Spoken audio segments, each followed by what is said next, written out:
Our first panel is on the state of the world, continuing some of the themes from this morning, and it will be moderated by Bruno Maixes, author and former Secretary of State for European Affairs of Portugal.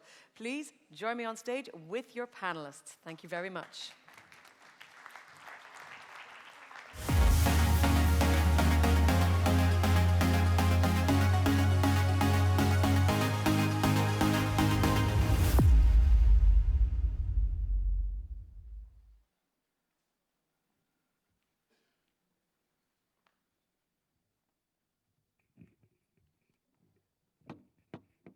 Well, good afternoon, everyone. It's a pleasure to see a full room. We're going to have a splendid panel with the whole globe very well represented and many important topics to discuss. We want to discuss the current state of the global economic order and how different countries and different regions are dealing with the growing challenges. I should start by saying that even though here in Brussels, it's very easy to talk about the old economic order as being better than what is coming, this age of disruption, as the High Representative said, economic disruption, trade, weaponization, perhaps a new world economic order. In other parts of the world, I notice in my travels, that association is not as clear. For many people, what existed was not that good, was not that fair, didn't give that many opportunities to the whole world to work and to prosper, and perhaps our outcome will be better. So on that, there may perhaps be a disagreement between people that work here in Brussels and people that live and work elsewhere. I think there's agreement on one of the main challenges, how to bring the need for self-reliance and for economic sovereignty that I think everyone agrees with, even the European Union in recent years, with the need for partnerships. And the speech by the High Representative was very clear that partnerships continue to be of fundamental importance to the European Union, even as the European Union works towards greater economic sovereignty and self-reliance. I'll start with Commissioner, but let me introduce the rest of the panel. We have Commissioner Joseph Sikela, European Commissioner for International Partnerships, and you can see that my first question will go to him. Then we'll have the Vice President of Ghana, Madam Opoku Agyeman. Welcome to Brussels. We have the Vice President, the Deputy Prime Minister of Vietnam. Welcome here. Thank you very much. I just lost the connection here. Let me just get the names better. We have the Deputy Prime Minister of Vietnam, Bui Thanh Son. We have the Minister of Trade, Industry and Tourism from Colombia, Minister Marcela Morales Rojas. Welcome to Brussels as well. Let me start with you, Commissioner Sikela. Is the European Union forced to choose between economic autonomy, economic sovereignty, and international partnerships? All this populist angst across Europe that we have to focus on Europe, that Europe has to come first. How does that affect your work when you're trying to build global international partnerships? Well, you use the word forced. I think to adapt, this is something what is very natural. In the nature, to adjust, to adapt, to develop is a normal process. And Europe has made two very bitter and expensive experiences. The first was the collapse of the supply chains after the COVID-19 pandemic, and the second was again, the fully fledged war on the European continent and the weaponization of the fossil fuels, the dependency on the Russian fossil fuels. And I remember Davos, the summer Davos, the exceptional Davos in, I think, June 22, in summer because of COVID. And I got a question that if the nearshoring and all the supply chains are gone, what should come to replace it, should come to replace the traditional world order and the trade order. And in that time I said it will be a friendshoring instead of nearshoring, friendshoring. More business with your friends, with your partners, with trusted and reliable partners, not knowing that less than or in 2 years I will be empowered by President von der Leyen to implement this idea in the new investment strategy of European Union, to create new partnership of equals, to create projects to a mutual benefit. Because I was too long in business, 30 years, to believe that the zero-sum games work. Usually, when you have a deal, project, partnership, where only one party is getting an advantage and the second one or the others are disadvantaged, it is disappearing, dying very fast. So I believe that basically the relationship or the partnership or business can be created only based on the mutual benefit. And to believe that the future of Europe will be shaped only in Europe is a huge naivety. We see the demography, we see Africa growing in population, a very powerful, very young continent with a lot of ambitions and energy.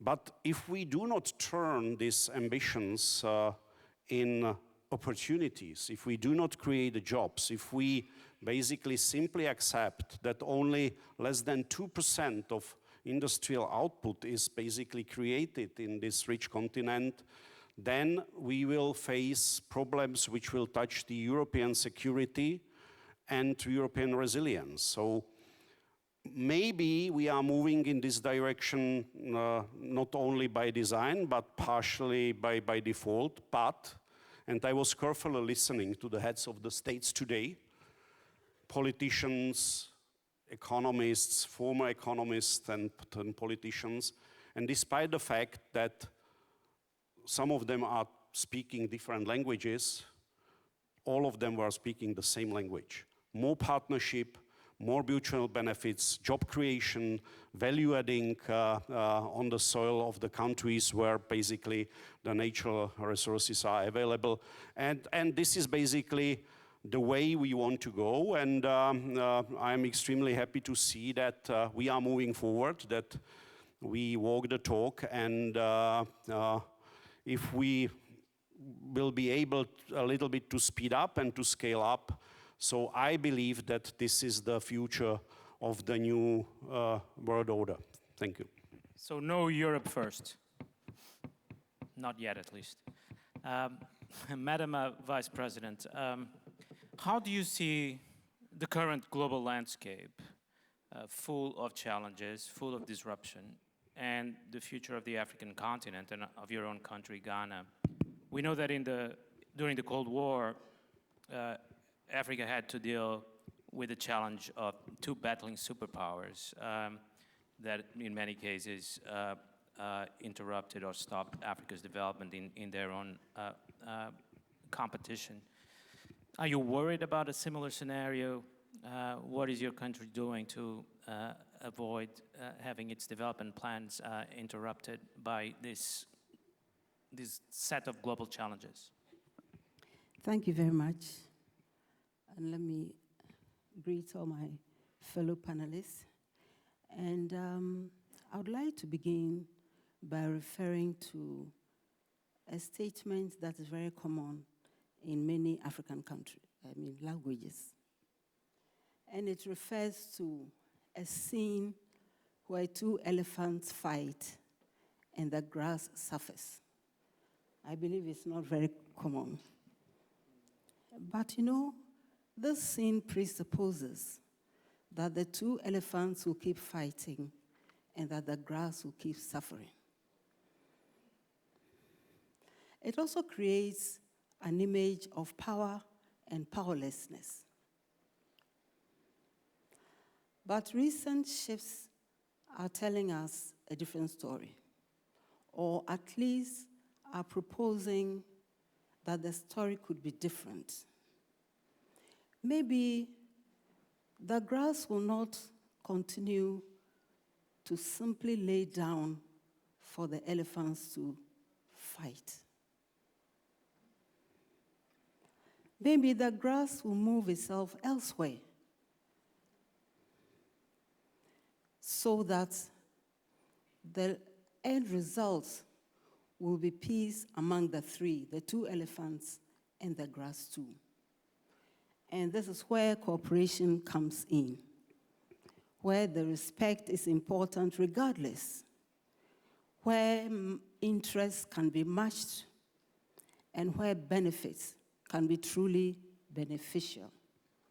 So I just want to open by referring to this image. So definitely, if there are shifting powers,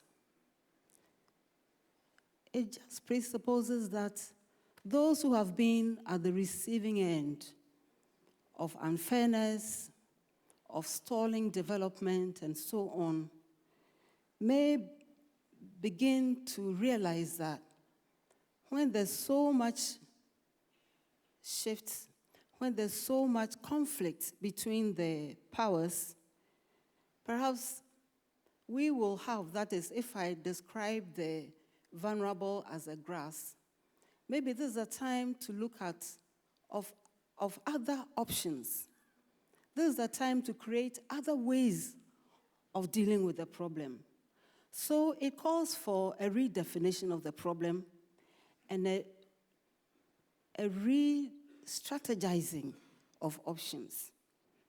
In other ways, you can look at how you have been developing, in quotes, and how you can develop. Why have you been at the receiving end for so long? And what is it that should change? And this is why I think that partnerships become very important. Redefining the partnerships, recognizing that we may not necessarily come to the same table with the same item, but the items that we are bringing are of value. And that without the item that others are bringing, the end results might not be useful. And indeed, that the larger issue of creating peace might not be achieved. So I want us to keep the end results of peace in the world as paramount, and to recognize that the peace will not come when others feel constantly disenfranchised, constantly in the margins, and constantly their needs not met. Currently, you wanted to know about, from the perspective of country, we are interested in Ghana, which has a high demography of youthful people, to ensure that we are teaching them properly, they are getting the right skills, and that they are also empowered to take their places. We don't think, or our youth don't think that the future is tomorrow. They know the future is now. And it is our responsibility to ensure that they are contributing to the dialogue that shapes the future. So that is very, very important. We are looking at our 24-hour economy. We are looking at empowering the youth, as I've said already. At the level of continent, we also have our Africa, the Africa We Want 2063, fine documents, which can also guide us. So in terms of job creation, for example, we are not looking at simply putting together things that have been done elsewhere, but us being an agent of the development of the parts in the first place. And I think these are some of the interventions that can create the kind of energy, the kind of innovation, the kind of confidence that we know our youth are more than capable of. Have I exhausted my time? or I can go on a bit. We will come back to you during right. the debate a little bit later. I think you raised very important points. Do you have some final thoughts now? Or can Yeah, we come so back later? I just want to say that we've gone beyond being recipients. No, we are part of the dialogue. We are part, and we are interested in protecting our sovereignty, becoming agents of change, and not recipients of change. Thank you Maybe very I'll much. ask you a little bit later about Ghana's plans when it comes to green energy, when it comes to technology, but we'll come back to that later. Deputy Prime Minister Bhuitan Son, I just came back from Singapore and had the same conversations we're having here. A different tone from Brussels, I have to say. People were telling me we are not closing up in our own countries. We're interested in integration. Singapore and Malaysia moving ahead very fast. So ASEAN is becoming a kind of example and symbol from the rest of the world, isn't it? What is your view from Vietnam? Okay. First, I would like to thank the organizers for inviting Vietnam, in particular to this very important forum. I think GCI is one of the important, initiative that can connect different regions. And when we sit here, 4 panelists, also representing 4 continents. And I think this is also a good idea of the organizers. I'm from Southeast Asia, from Vietnam. Let me state in 3 points. First is that I would like to present to you how Vietnam and some part ASEAN look at the world now. And the second is how Vietnam and ASEAN would navigate through this world.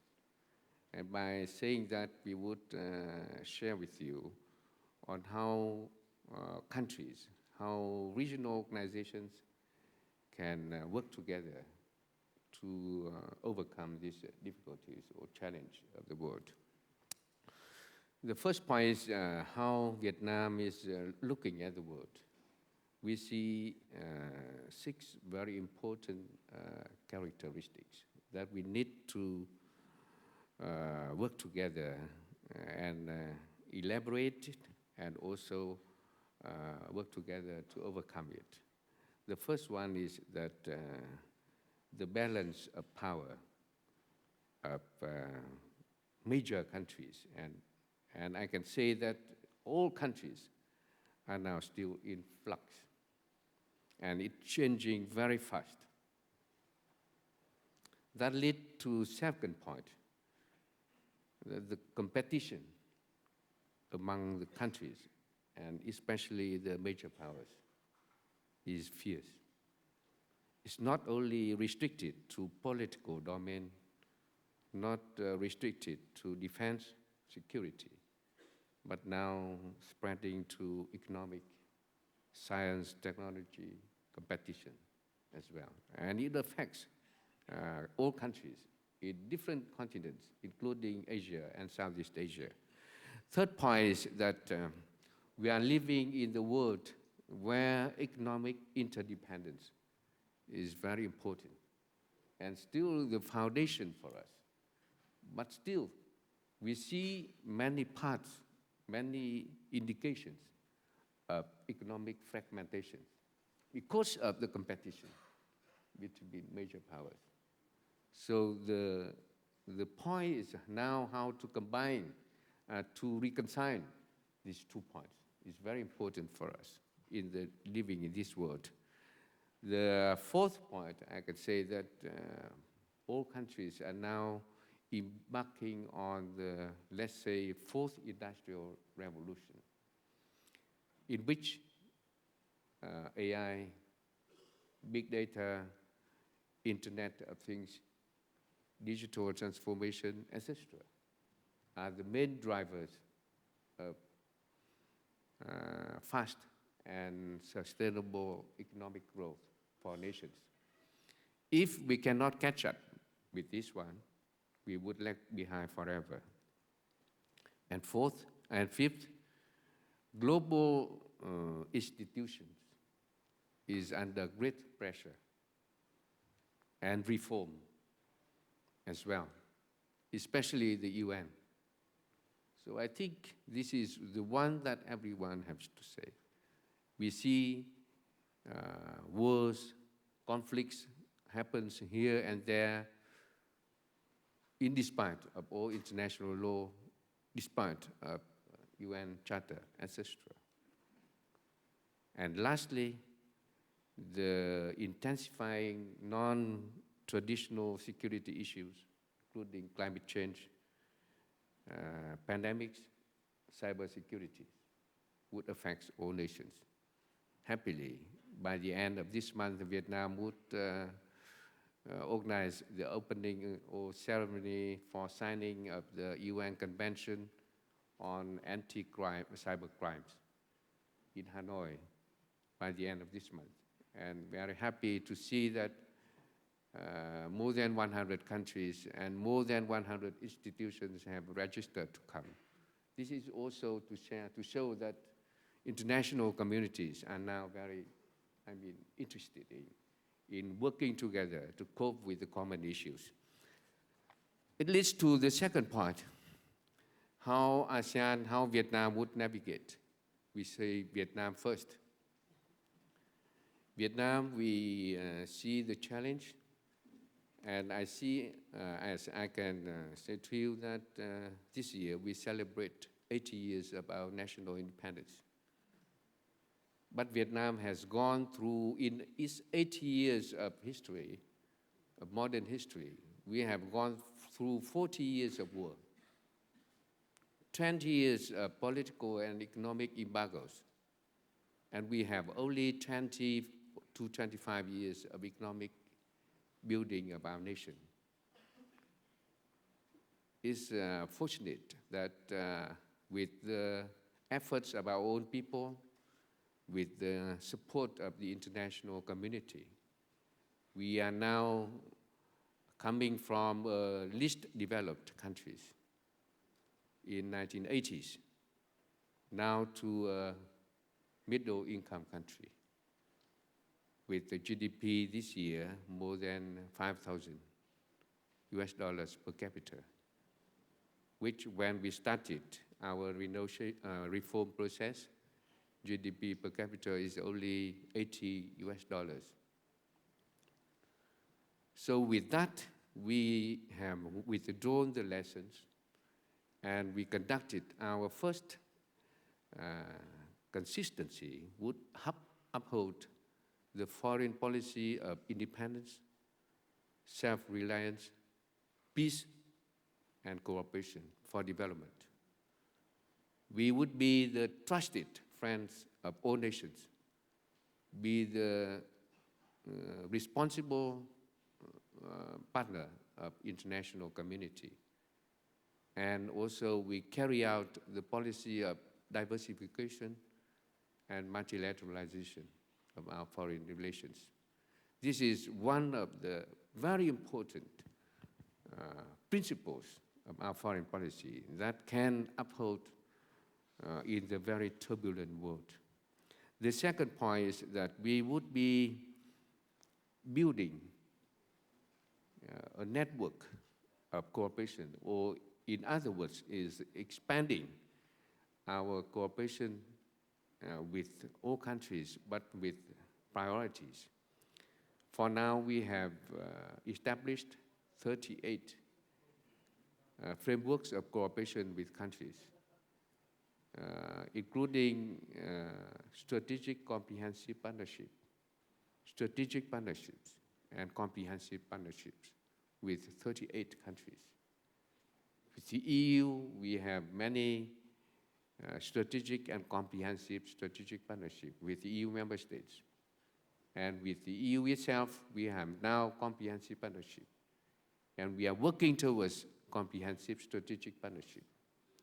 This is also very important for us. Third is that we are trying to build an independent, self-reliant economy, but proactive integration into the international economic system. And the fourth is that uphold the multilateralism and rule-based system to promote our economic cooperation. So that's why we have the same line with the EU, with the same line with EU member states, and working together to uphold WTO, etc. And lastly, we continue to champion, and promote the ASEAN unity, solidarity, and centrality in its cooperation with other partners. Third point is ASEAN, how ASEAN relate to others, especially with different initiatives of the major powers, including from US, IPS, Japan, China, EU, etc. I think ASEAN is now a community of 700 million people with a GDP of 4,000 billion US dollars. And its, policy, a general policy of ASEAN is to engage constructively all major powers in the region. So the network of ASEAN now is that ASEAN plus 11 dialogue partners, full dialogue partners, including EU. And then we have ASEAN plus sectoral dialogue partners, and ASEAN plus development partners. We have 14 others in that. So 25 dialogue partners and development partners, sectoral partners of ASEAN. We are now have network with ASEAN. Apart from that, ASEAN also engage economically with other partners, including EU, through the network of FTA. We have ASEAN plus China, ASEAN plus Australia, ASEAN plus Japan, etc. And now we are also setting up the Regional Economic Comprehensive Partnerships, RCEP. This one also create a regional cooperation in that framework.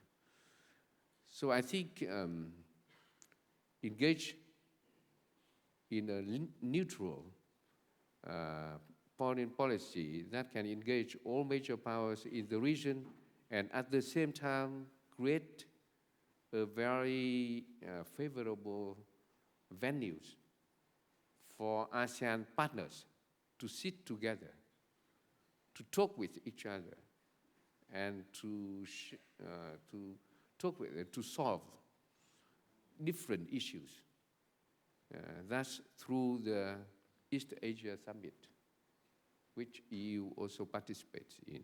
I think this is also one of the mechanisms that can do it. So that's I share with you. Thank you. Thank you, Mr. Deputy Prime Minister. We'll return to some of these issues.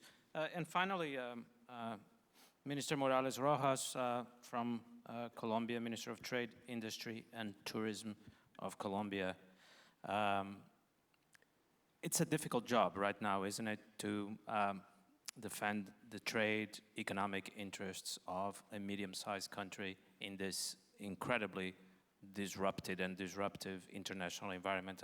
How are you thinking about your job in these conditions? In Spanish. Sí, efectivamente, creo que el nuevo orden o esta nueva configuración I don't know if anyone could bring the devices, the translation devices for the people on stage. I don't need it, but I think some of our guests may. But maybe you can start, and they will be quick. Okay. Now? So what do you think? Should she start? She'll make some initial comments, and they will arrive on time, hopefully. No?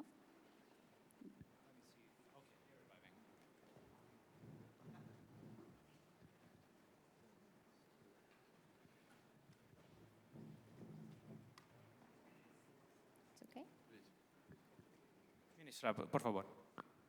Puede. Thank you.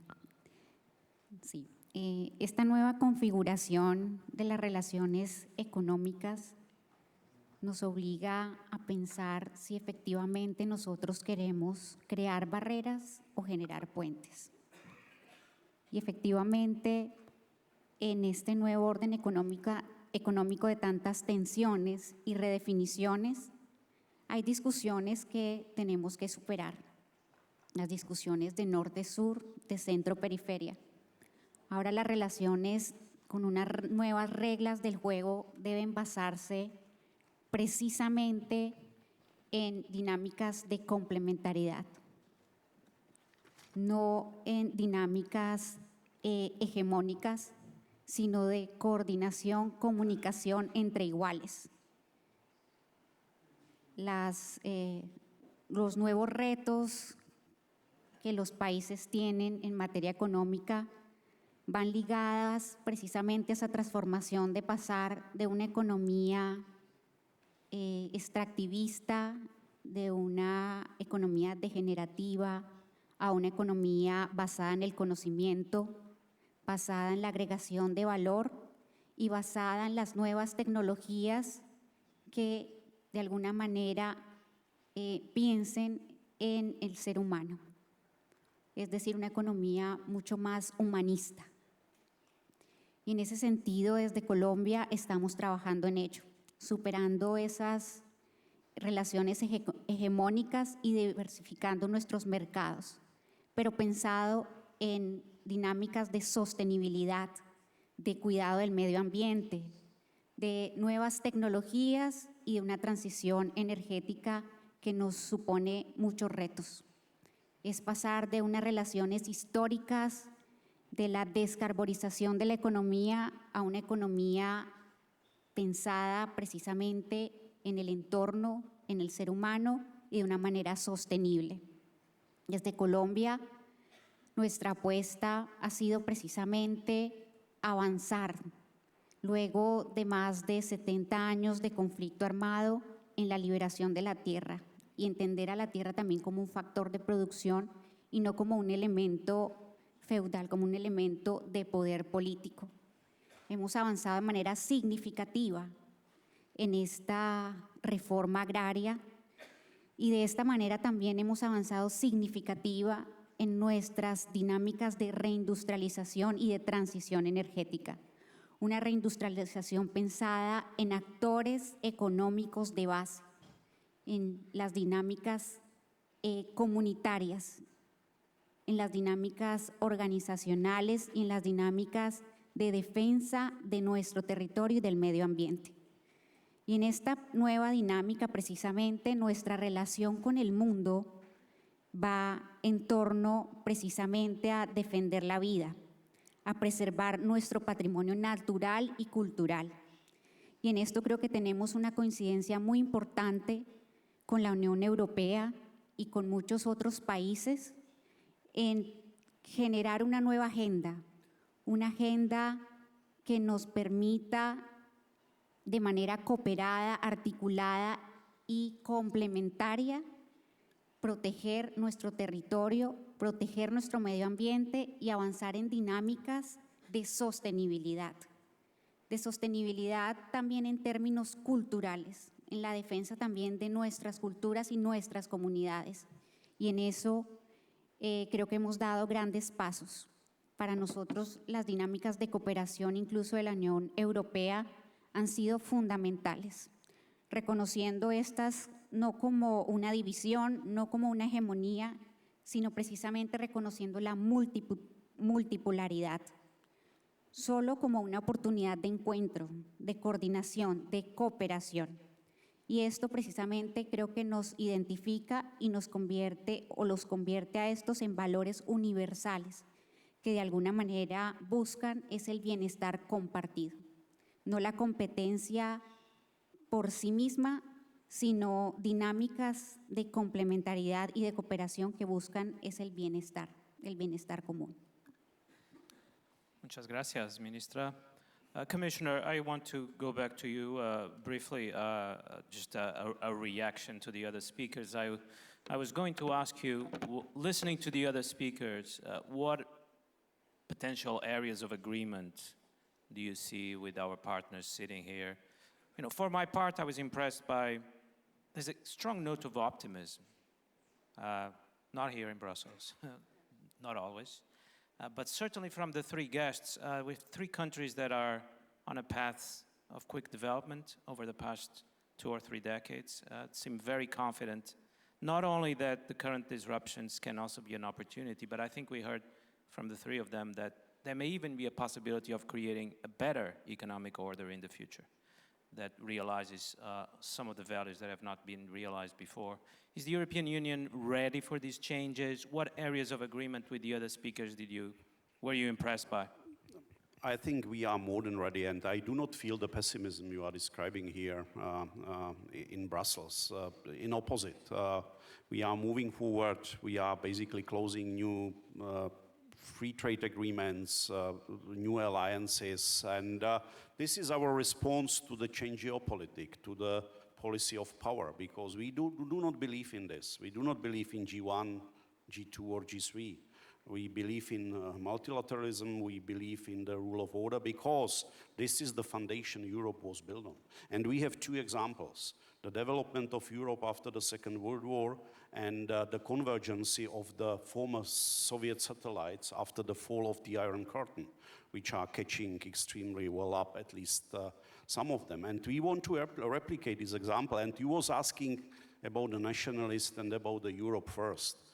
You know, there are moments where the first is valid, and I am always using the example of the breathing mask in the airplane. Of course, in the situation that there is an issue, you have to wear the breathing mask as a first in order, and this is important, to be able to help the others, the weaker. So sometimes Europe first, what the populists are trying to promote, should not mean Europe alone. And this is what it is about. If somebody is telling you that the road he built for you from the mine to the port is beneficial for your country and is taking all your natural resources and refine them and process them somewhere else, this is not a help. This is a plundering. If somebody is granting you a loan with a wrong grace period, with a high interest rate, with the aim to collect the collateral and to take the port which was promised to you for 99 years in the basically ultimate control, this is something what does not help. But if somebody is helping you with the governance, with helping you to make your country more investment friendly, and helping the private capital to come by de-risking, by blending, and this is the role I see on our side, the role of the policymakers, the role of the Commission, the role of the governments. This is not to replace the private capital. This is to catalyze. And we have positive examples that basically the public money spent can be multiplied up to 20 times. And I think here we see that we have the unity and we have the clarity that this is the way we want to follow, because we have to anticipate. You know, we are responsible to our voters, we are responsible to our households and businesses, but the responsibility means that we also care of the generations to come, and we prevent the risk of the future. And I was talking about the job creation and about the value addition. This is basically the only way how to prevent and how to basically increase the economic security for both, for Latin America, Africa, Europe, and the resilience. Simply to create a value, to distribute it in a much more fair way, because this is then preventing the dependencies. Sometimes when we are talking about de-risking, the illusion is this is about building the walls, but this is about diversification, this is about long-term agreements and long-term partnerships, because if you have a mutual benefit, you will rethink if you will always tender and try to get like a new arrangement, or if you basically rely on your long-term trusted partner. And I believe simply in this concept, and I feel that basically this is something where we have a clear unity, because we believe that this is much more beneficial for us in Europe, for our future generation, but also for the generations to come in other continents. Thank you very much. Madam Vice President, well, I want you to react to the other speakers. If you have time, maybe you could tell us a little more about how Ghana plans to integrate itself into this new, highly technological economy that is being built, where, for example, in the United States, 40% of GDP growth is now coming from AI investment. It's a fast-changing economy, and there's a lot of fear in many parts of the world of being left behind. What is Ghana doing? Thank you very much. Again, I'm happy that you talked about one country going places, if I may use the expression, and some who may even be left behind. I want to go to the reality of our situation. Currently, we think as a nation that having diversified partnerships is very important. And recognizing that currently perhaps no one single partner can meet all our needs. And therefore, no one single partner needs to dominate our choices. So we need to make choices that speak to our current situations. It's not so much about borrowing, it's not so much about copying, it's about generating. It's about generating the items that, again, at the risk of repeating myself, speak to your needs. We live, let's say Ghana, we live in the tropics. We are endowed with many, many resources. Yet the quality of life is not good on the average. We see very little reason why, despite all these natural resources, people continue to live at the razor edge of life. And these form part of our primary responsibilities.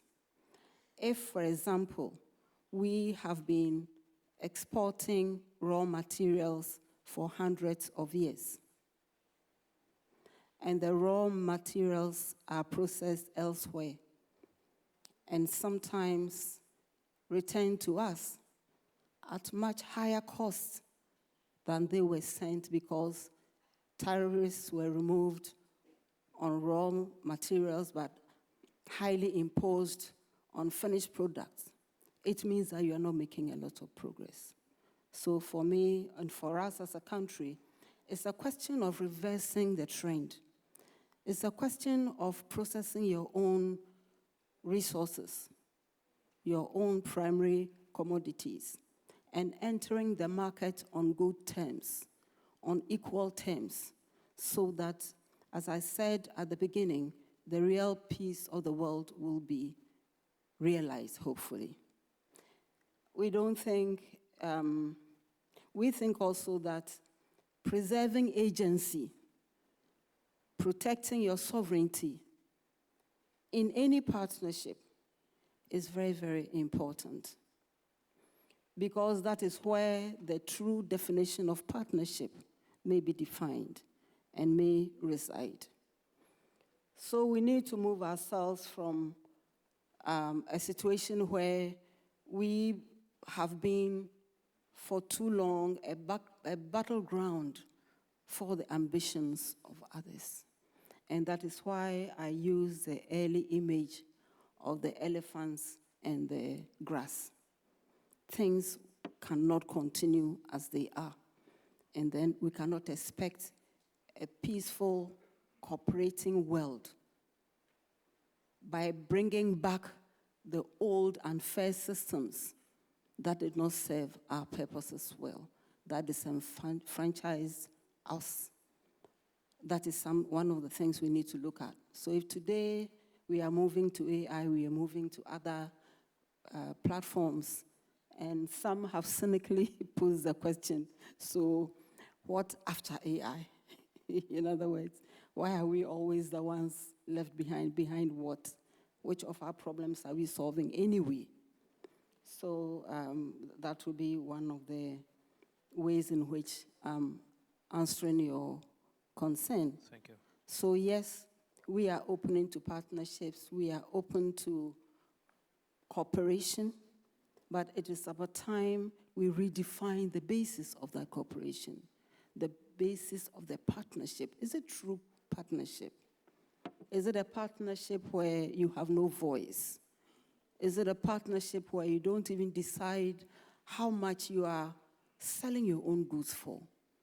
But a partnership where you have no voice in what is being sold to you. These are the fundamental things we think deserve world dialogue. That is so important. Let me ask your colleague on the left, Deputy Prime Minister of Vietnam, precisely about this. How do we build partnerships where both sides or all sides have an equal voice? Not just that all sides gain, but that all sides have an equal voice. And you heard the words from the Commissioner, which I think were very strong, about how the partnerships that the EU envisions are not one-sided. They are not extractive partnerships. They are partnerships where both sides have to have an equal voice. Isn't that correct, Commissioner? How do we build these kinds of partnerships? What are the principles you would suggest so that the partnerships of the future can be built on this basis? I think the world is changing, and each of the nation, as I say, is also changing its status. The voice of developing countries are now increasing. Different international institutions also have been come into being and is now strengthening, also raises the voice of the South. Vietnam, in the past 1990, when we established relationship with diplomatic relations with the EU,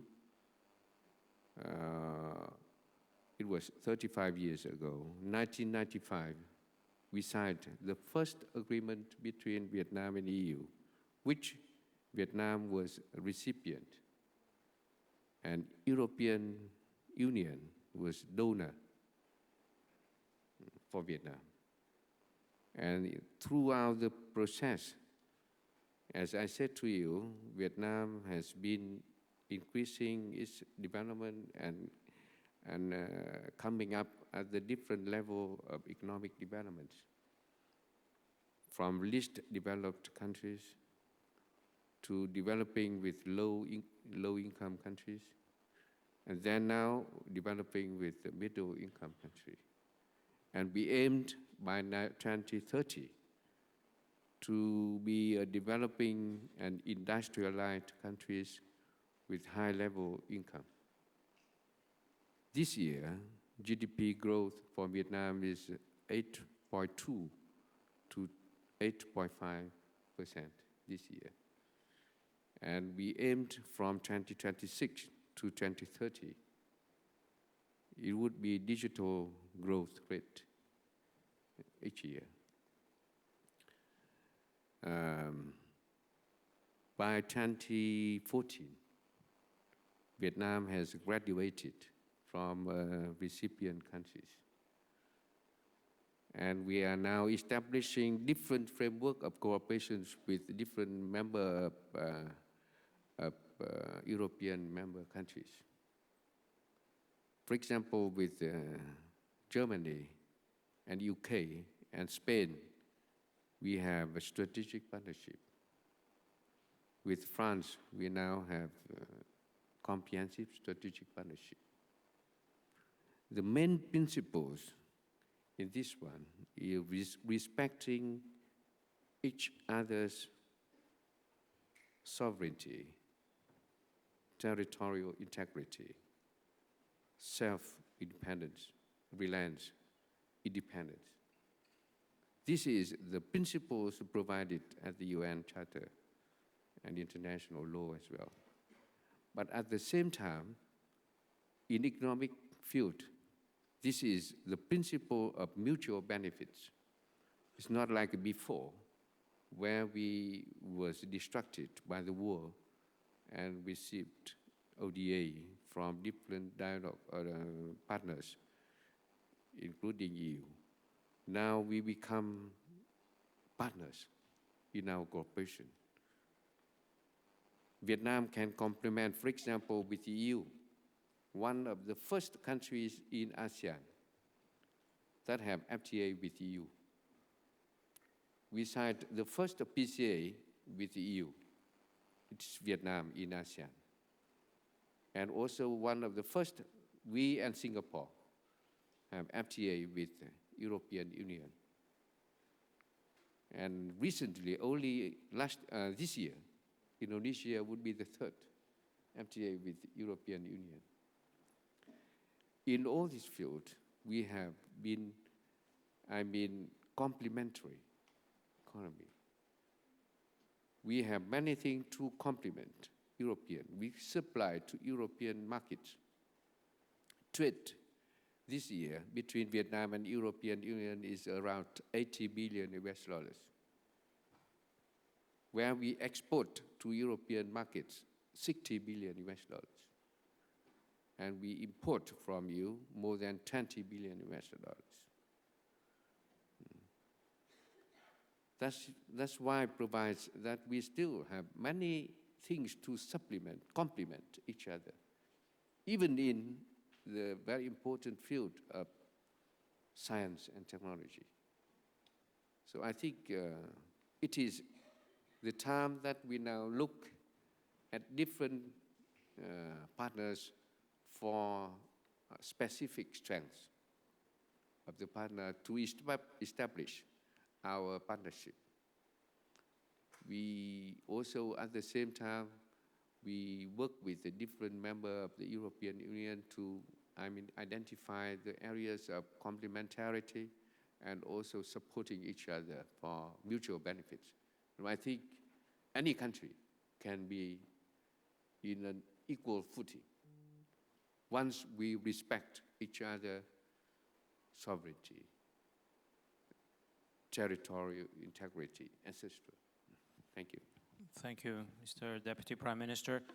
We have 15 minutes left. I'm going to leave about 10 minutes left for questions. I think we had to finish a little bit earlier.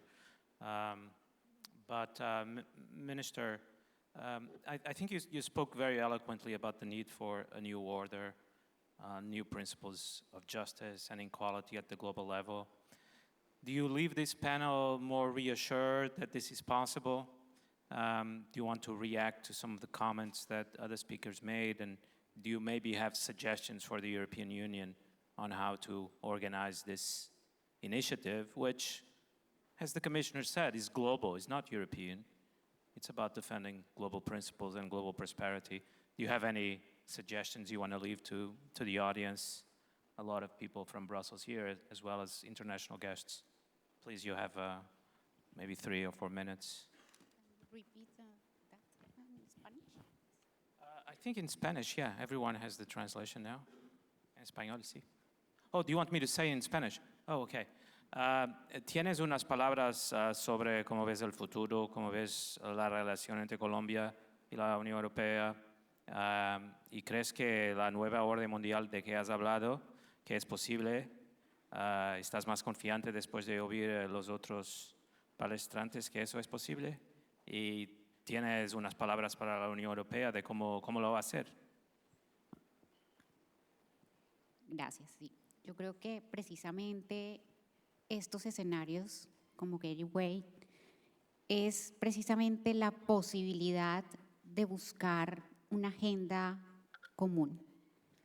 Es posible que pese a las diferencias políticas e ideológicas encontremos agendas que nos permitan de alguna manera buscar una cooperación y una agenda conjunta. Yo creo que este tipo de iniciativas que involucran a diferentes actores, no solo a los gobiernos, sino a la sociedad civil, al sector privado y a las comunidades, precisamente nos permite apostar por una industria moderna, tecnológica, descarbonizada e inclusiva. Esa creo que es la apuesta y la coincidencia precisamente de quienes estamos acá. Por supuesto que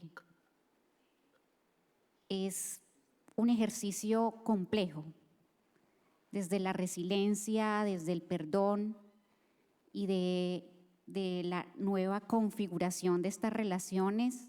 Es un reto fundamental el, de alguna manera, dejar atrás ciertos conflictos y buscar puntos de encuentro.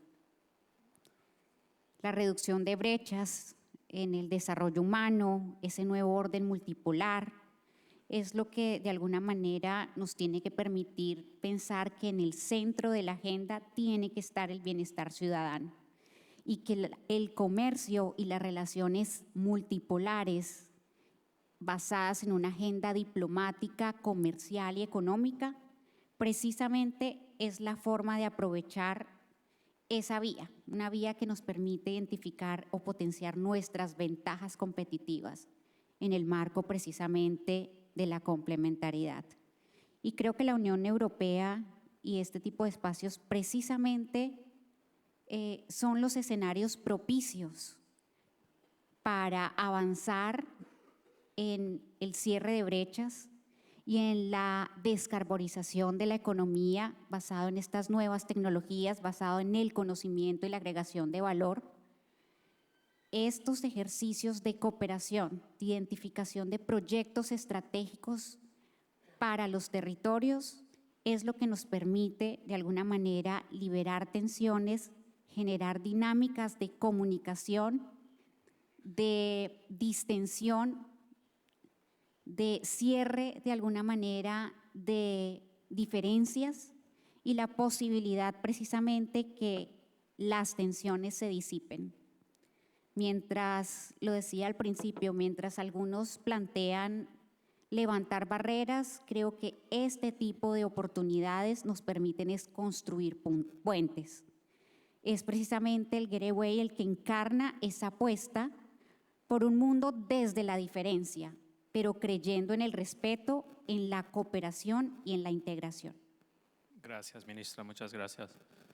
I'm going to hand the stage to the President of the European Investment Bank in exactly 10 minutes. I think she has to speak a little bit earlier than scheduled, but that still leaves us 10 minutes for questions from the audience. I think I'm going to give you about 2 or 3 questions. Raise your hands, and then we'll come back to answer all of them successively. There's one there, on the right, the second row. But I'll collect 3 questions, okay, if you don't mind, and then I'll come to the stage. That usually works better. Please. Good afternoon. My name is Njawa Teresa Wadia. I'm from Zambia, representing Publish What You Pay. I have a question that goes to the EU. I'd love to quote the words that President Paul said in the morning concerning partnership. He said partnership shouldn't be about giving instructions or being compliant, but it should be one that ensures that it brings about value and not dependence. What is the Commission really doing to ensure that the partnerships that are being created globally are not one that bring about a dependency, but then of value? And then to the Vice President, my question is, as we're trying to move the grass, how do we do it? What are the strategies that can be put in place to ensure that as the elephants are fighting, we still remain safe as the grass? Thank you. Let me get another question before we come. There's over there, the last row here. It's a gentleman.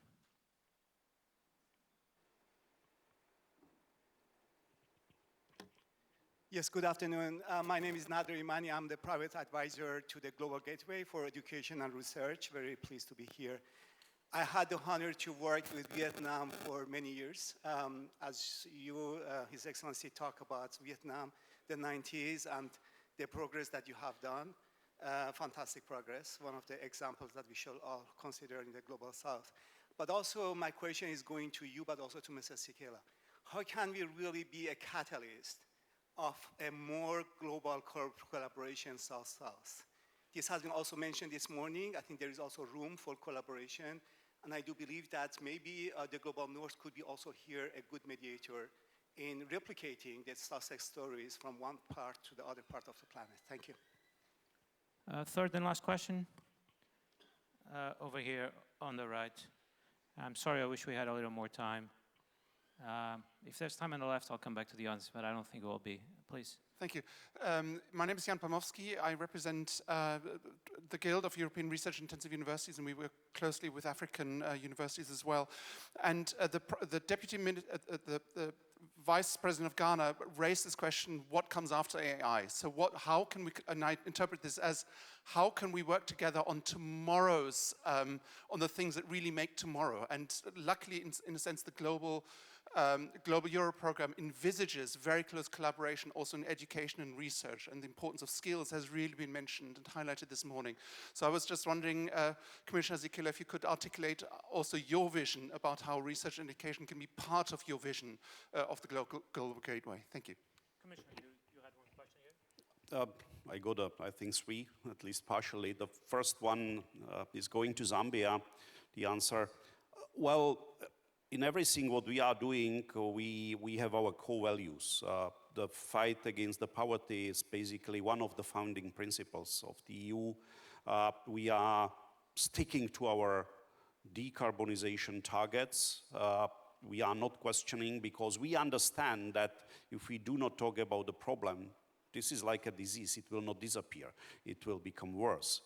And so we want to empower sustainable development, electrification, sustainable food production, transport corridors and ports, which will allow more access to the global trade, new jobs, supply chains.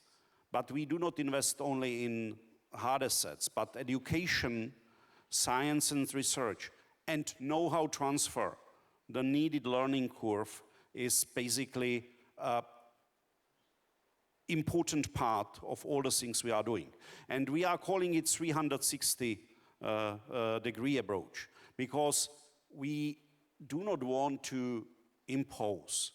This is a process of co-creation. This is a process of the discussion with the governments in the partner states, with the businesses. What do you need? What will be your role in the project? How we can create more jobs? How we can involve your SMEs to the things we are doing? And so I hope that I covered both questions. Yesterday we had an advisory board with the businesses, and the message from the businesses was, please involve us in the discussions much earlier, in the initial phase.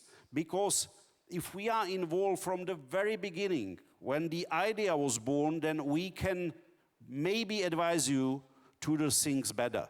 Because I'm always saying this is not enough to do good things, as it is not enough to do things right. So we have to do right things in a right way. And the businesses can help us, because if we involve them in the initial discussions, what is the plan of the country? What is the plan of the Commission? What is the plan of the Team National?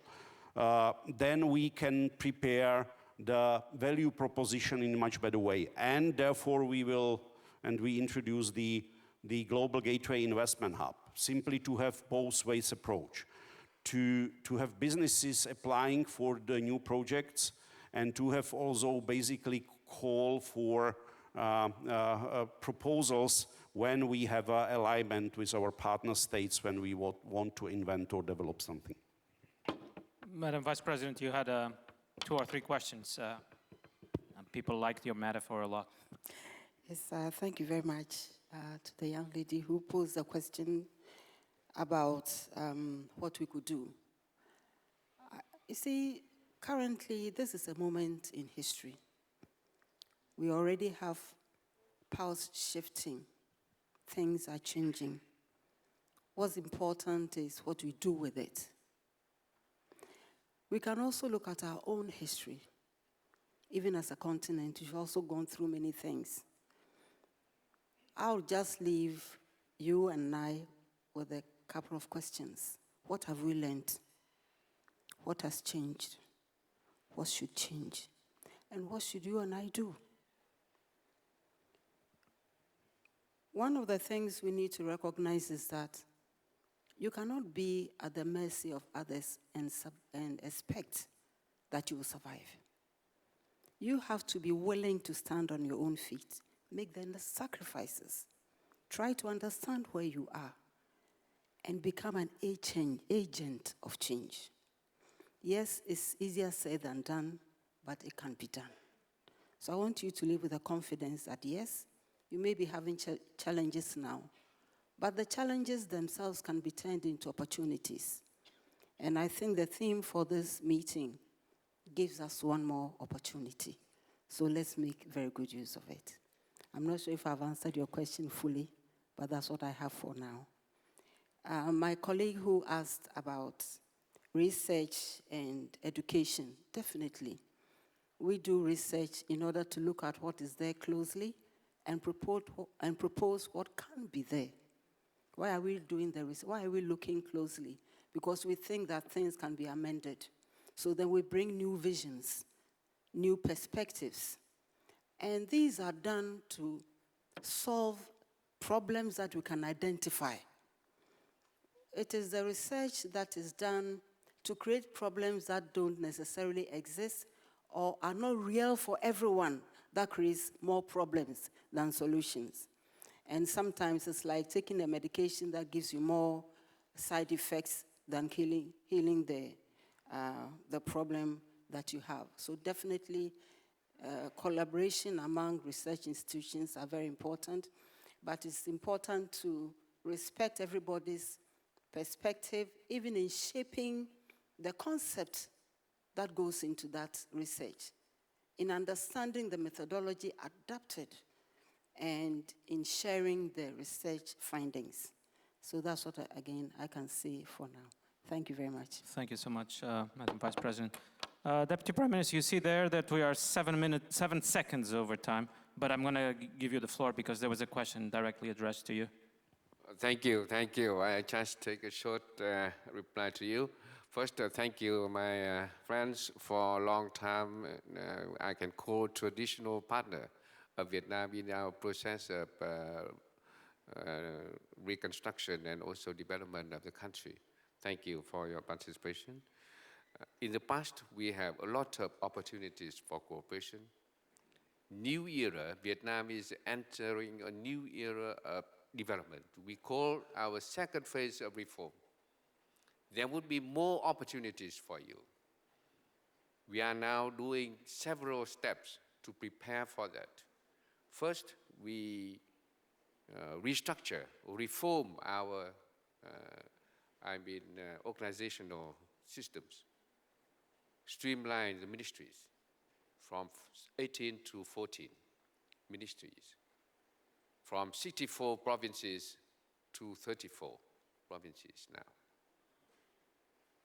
Streamline all administrative process, bureaucrats. So second step is that to reform the legal system, creating more opportunities for business, more favorable conditions for our businesses to operate, including FDI. Third is that we invest a lot in science, technology, and also in digital transformation and innovation. And fourth, continue our open foreign policy. Would like to welcome all our trusted and reliable friend partners to come to Vietnam to do businesses. With that, we focus on 3 breakthroughs. One is on institutional reform. Second is on human resource development. And third is on infrastructure development. Last year alone, in the last 5 years alone, we invest heavily in infrastructure development to build up 3,000 kilometers of express. And from now until 2030, we would invest to build around 5,000 kilometers of express highway. So open up a lot of opportunities for you, including in energy sector, and welcome you to take these opportunities and working together with Vietnam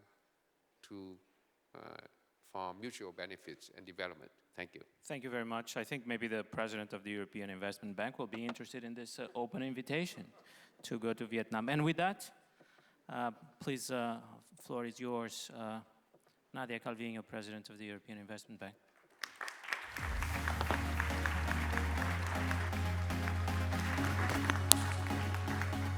Thank you very much indeed. I was listening to this very interesting panel, and I am absolutely delighted to have the opportunity to close this very interesting, very insightful exchange with very interesting metaphors to try to describe what we are living these days, this new global order that is in the making.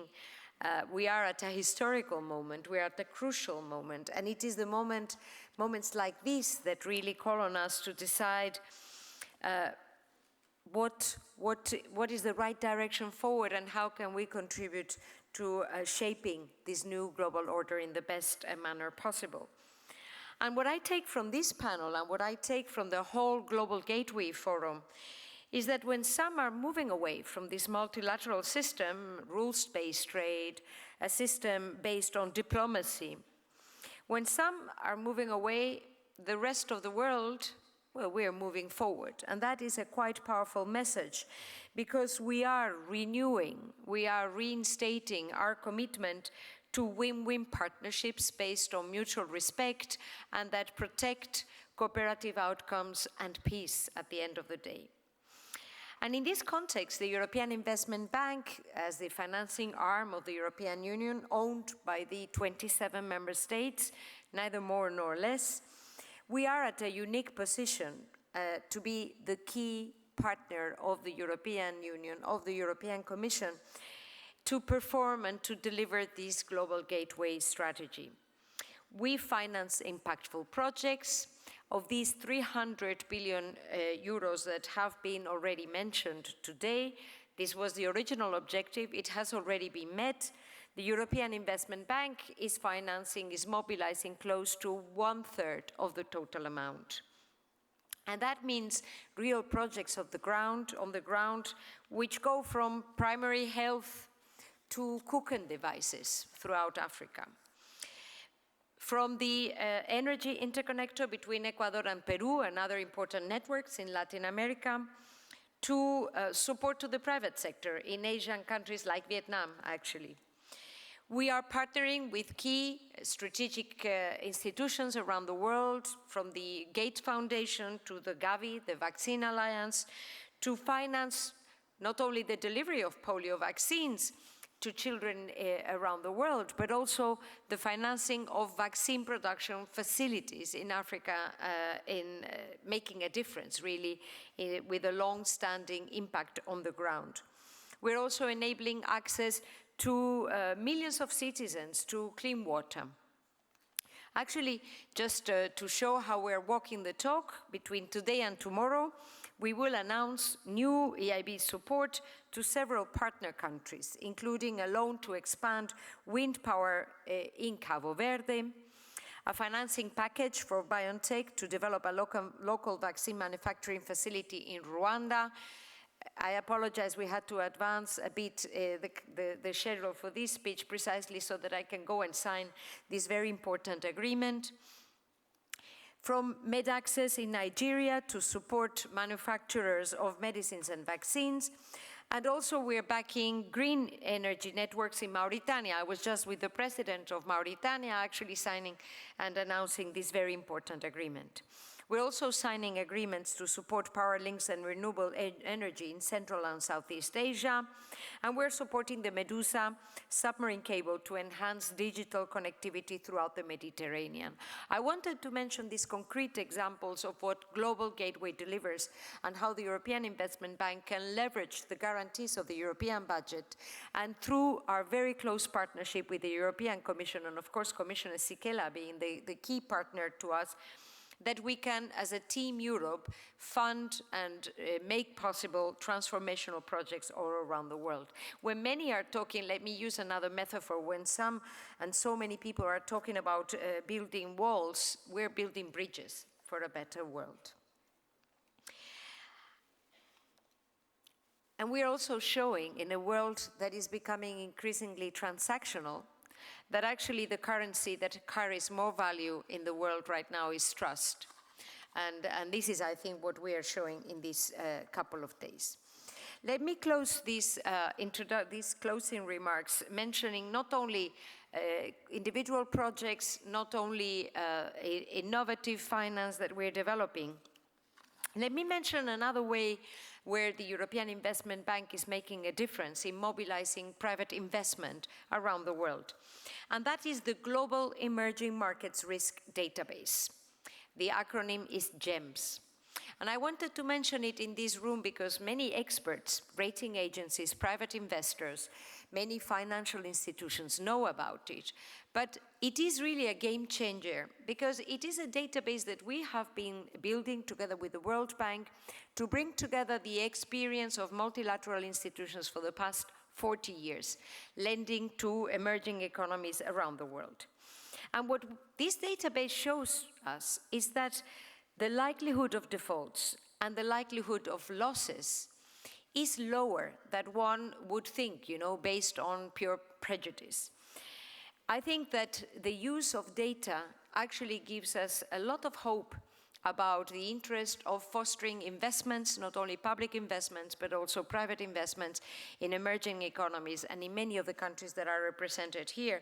We will continue to try to foster and support a data-based decision-making process so that we can also facilitate this private finance, which is of the essence, as the Vice President was saying, so that we can all stand on our 2 feet, and make the most of the current opportunities.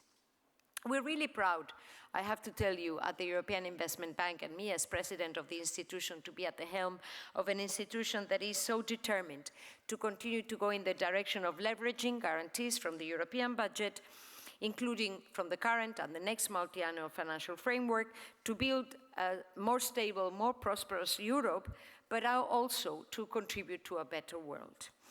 You can count on the European Investment Bank financing arm of the EU, but also a proud member of the multilateral family, to contribute to this new global order going in the direction of building bridges, mutual cooperation, mutual respect, and peace. And Vice President, you were very inspiring, and I think everybody in the room is very impressed from your words, and you asked, so what should you and I do? Well, I think, what I have just described is the good fight. So what you and I should do is just join the fight. Thank you very much. I leave you with this call for action.